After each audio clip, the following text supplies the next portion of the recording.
Hey everyone, it's Jay.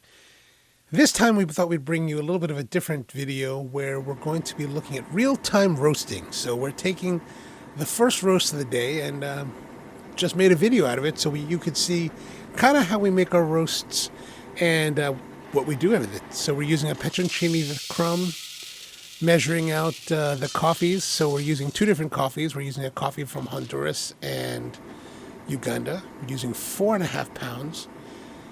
And this is our Espresso 99. Internally, we use a numbering system to designate the different coffees that we have. And each batch is about 4.5 pounds. We're waiting to about 212 degrees, 210 degrees somewhere. So this is in Celsius, by the way. So we're loading in the coffee right now. And in the bottom of the screen, I've got the... what do we call this? The logging software. So this is a data logging. So we've got a temperature probe in the front face of the roaster that is in the bed of coffee beans, and it's measuring the temperature of the beans themselves so that we know exactly where the beans are and whatnot. So you saw that the 210 degrees was from the analog exhaust temperature readout that's on the front of the machine. We use that because that's what's flowing out of the machine. So we use that as our start temperature because the temperature probe that's inside the drum may or may not be similar. So we actually use the analog to determine our start point, and then we'll use the digital temperature probe that's for the beans. We'll use that to be our end point.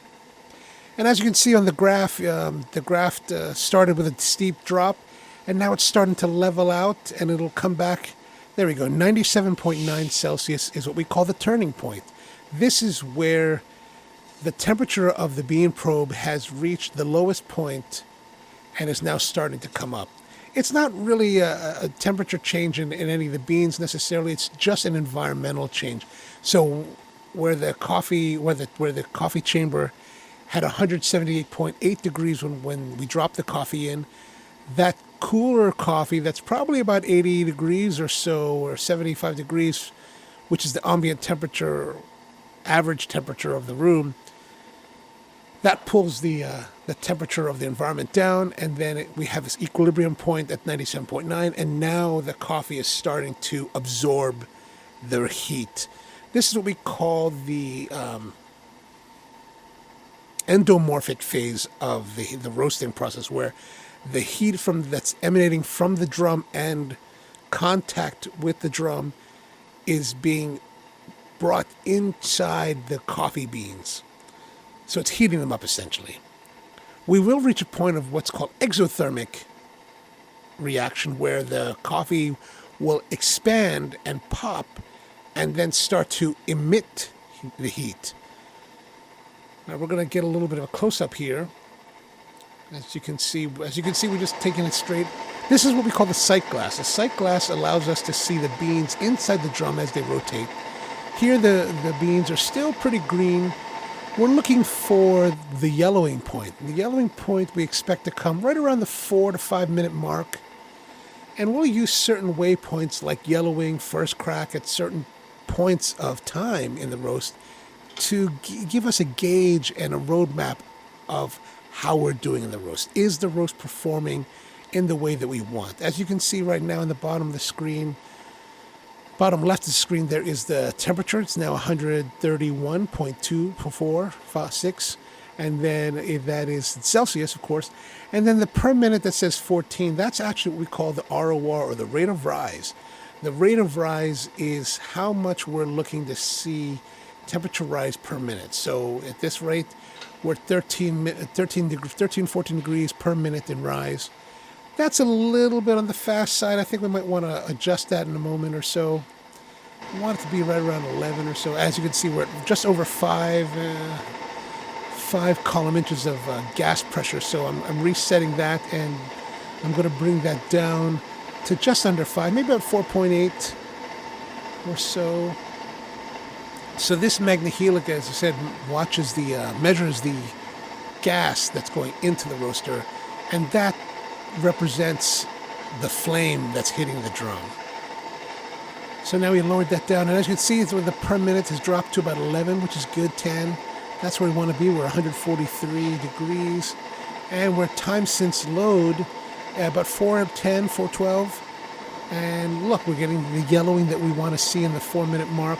So the beans that have gone from green now to yellow, that's the yellowing point. And so we're going to mark that on the computer. And it's a little bit cantankerous because I'm actually running the feed of the data logging computer into a laptop to record this video. So there's actually a time delay, which makes it much more difficult to actually hit everything on the mark. So we're going to be a few seconds behind with the yellow mark. But I wanted to mark that in there so that you get an idea of where that yellowing occurs. So let's pull the trier out. This is what's called the trier. So it allows us to pull some of the beans out so we can see them in person. If we want to take a sampling, we can do that. As you can see, the beans are quite yellow, which is why we call it the yellowing phase.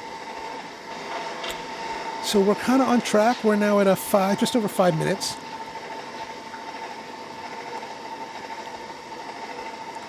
And a lot of what roasting is about is just, kind of monitoring what's happening, making sure that the roast is performing along the expected and desired pathway. There's a point early on when we first get coffee that we're going to be pulling different roasts, on the coffee to give us a better idea of what is our final recipe going to be. So at this point, this is what we call production roasting. So we're just roasting coffee for the daily use of the shop and all of our orders. And since it's our espresso, we're just kind of, almost kind of running through the numbers. But it's really one of the most important aspects of roasting. And, especially if you're a production roaster, this is really the core of it. Can you create the same coffee profile day in, day out, roast after roast? At some level it does seem mundane, but really it's quite an accomplishment to be able to do it consistently, because that's the name of the game. As a consumer, you don't want to have a coffee that's a brilliant one day, and then you come back and it's a completely different coffee because they have consistency problems. So that's what we're always trying to work for with the roasting, is to maintain consistency in the roast profile and the flavor profile, so that when you get the coffee, it tastes great and should taste what you expect.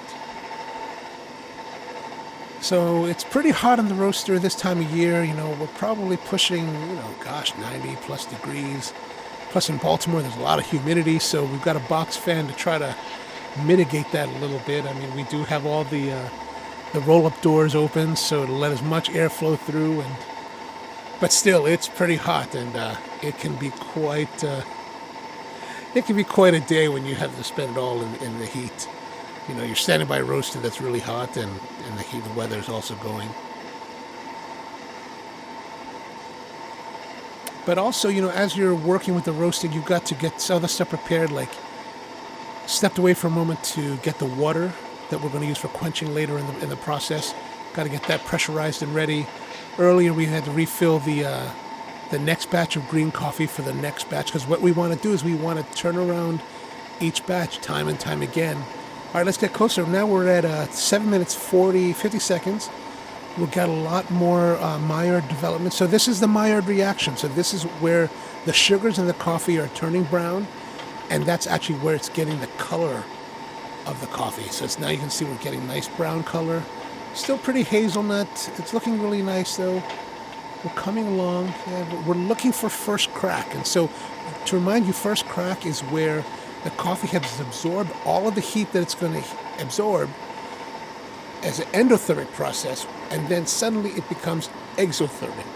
And exothermic meaning that it starts to give off heat and expand, and then it basically pops, which is what we call the first crack. And so when you really get close and listen to it, you can hear the first crack, all these little pops.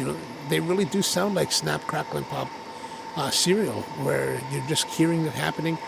And so we're just kind of waiting for that to happen. We would like to see that happen somewhere between the 9 to 10 minute mark. And that should be coming up very shortly. So right now it's just about monitoring the screen, seeing how we're doing. Is our roast curve going the way we want? As you can see here from the 97.9, the low point, for the turning point, to the yellow point, there's a little bit of a curvature, but then from after that point, it's straightened out. This is really kind of what we're looking to see, a nice steady increase in temperature that's very smooth. All right, so we're starting to hear some cracking. There we go. Now we got the first crack. The first crack should be rolling. We mark that on our graphs so that we'll know the different waypoints. We're going to get in there. Should be able to hear some of it.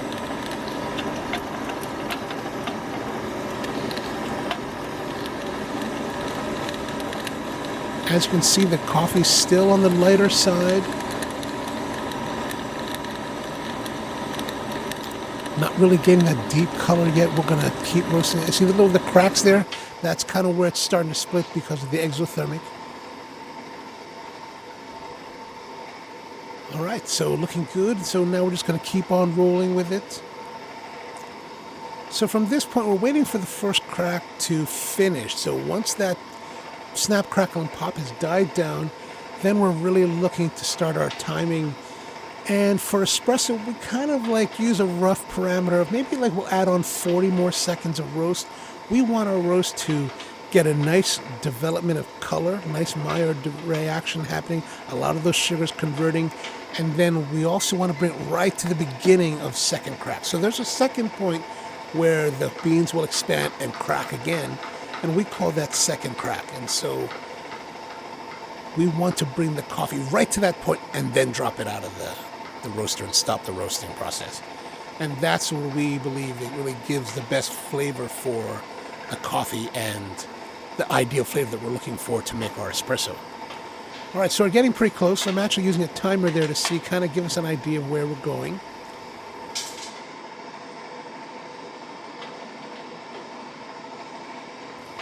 Now we're pushing just past 11 minutes, so we're right in that range that we're looking to be. 11, 12 minutes, maybe 13 minutes at most. We don't really want to go beyond 13:30 or so.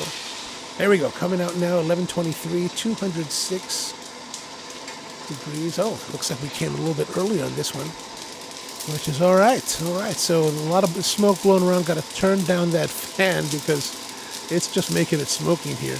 And as I said, we're hitting it with some water here for the quenching. The quenching is really about just to bring the temperature down. We don't have stirrers inside the cooling tray, so we have to do is we have to kind of manually stir it. So we hit it with a little bit of water just to stop the roasting process and also to start helping it to cool down. And we're putting just enough so that it pretty much evaporates. A lot of it evaporates on contact, and then as we're doing the stirring, the rest of it evaporates, and there's really nothing to worry about additional moisture content or anything like that. So we finished our roast right on 206.6, just 11:26 or so, I think it was. That's a good point that we want to be in. So now we're just kind of like pushing everything around and aside.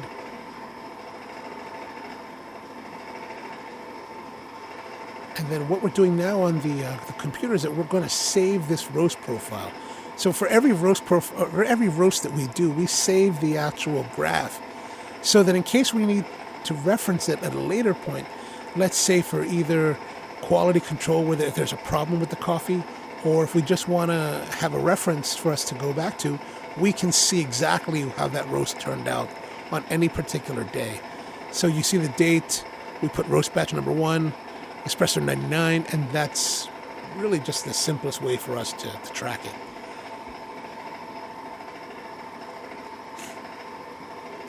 And then from here, it's just about getting everything together. I don't know why this screen just opened. Like I said, there's a lag between the computer and the motion, so it's a little bit difficult for us to do this. So we close that up. Now it's time to reset and get ready for the next batch. There we go. We reset it now.